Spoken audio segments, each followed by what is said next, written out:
जरा सोचिए, आप हजारों फीट ऊपर एक भयानक तूफान में अकेले फंसे हुए हैं और तभी अचानक एक रहस्यमयी हवाई जहाज आपकी मदद के लिए आ जाता है।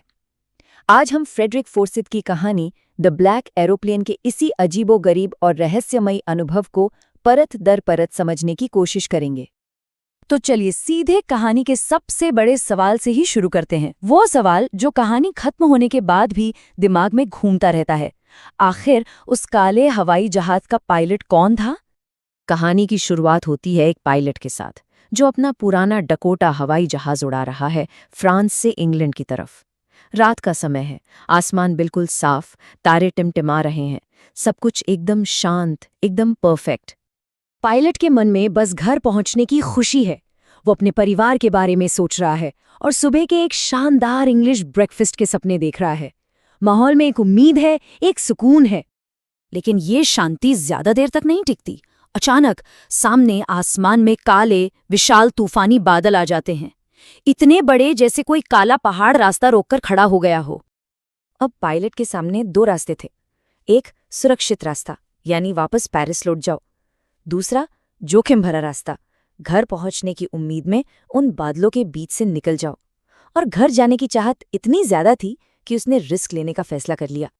और जैसे ही उसका प्लेन बादलों के अंदर गया, सब कुछ काला हो गया।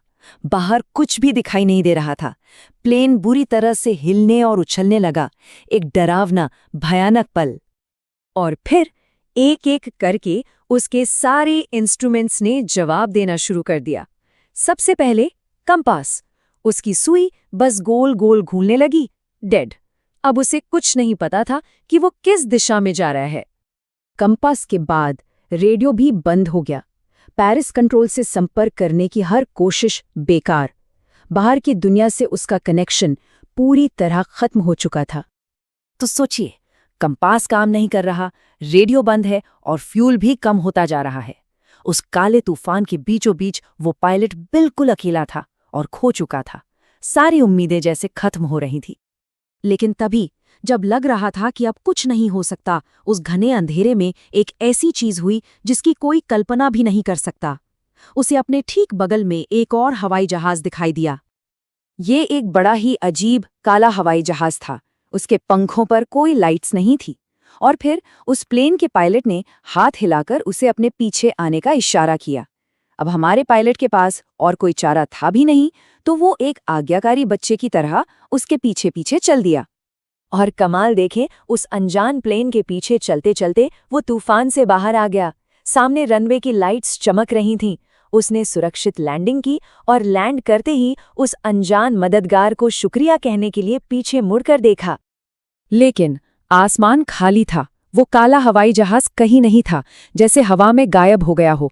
जब उसने कंट्रोल टावर में जाकर पूछा तो वहां की महिला ने जो जवाब दिया, उसने तो उसके होश ही उड़ा दिए। उसने कहा, दूसरा प्लेन? नहीं, रडार पर आज रात आपके सिवा कोई दूसरा प्लेन था ही नहीं। ये सुनकर पायलट एकदम फन रह गया। अगर रडार पर कोई नहीं था, तो फिर वो कौन था? किसने उसकी मदद की? कौन था उस काले हवाई जहाज का पायलट जिसने उसे बिना रेडियो के तूफान से बाहर निकाला? और यहीं पर कहानी हमें इस अनसुलझे सवाल के साथ छोड़ देती है। लेकिन क्या ये सिर्फ एक रहस्य है या इसके पीछे कोई गहरा मतलब भी छिपा है? चलिए इस पर थोड़ा सोचते हैं। देखिए, ये कहानी शायद हमें सिखाती है कि मुश्किल से मुश्किल वक्त में भी हिम्मत नहीं हारनी चाहिए।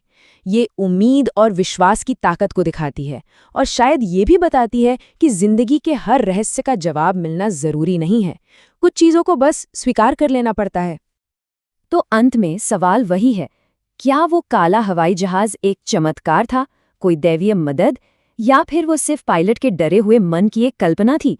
इस कहानी का असली जवाब क्या है, ये शायद हर किसी को खुद ही तय करना होगा। नमस्कार दोस्तों, आप देख रहे हैं बी यूजुअल क्लासेस।